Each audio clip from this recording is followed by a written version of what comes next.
کوروش بزرگ هم پادشاهیه که اسمش رو همه شنیدیم، ولی قصهش خیلی بزرگتر از چیزیه که تو کتاب ها میگن.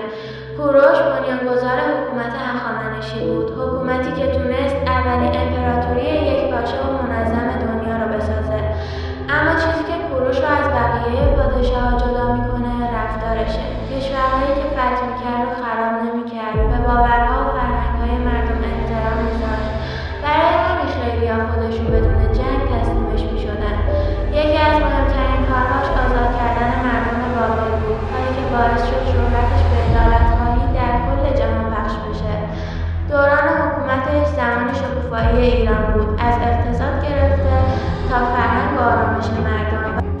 و امروز بعد از این همه سال مردم ایران هنوز کوروش رو به عنوان یکی از بزرگترین و شریفترین پادشاهان تاریخشون یاد میکنن. حالا به نظرتون چرا خیلی از بخش‌های تاریخ باستان ایران کمتر گفته شده؟ کامنت ها رو بخونم ببینم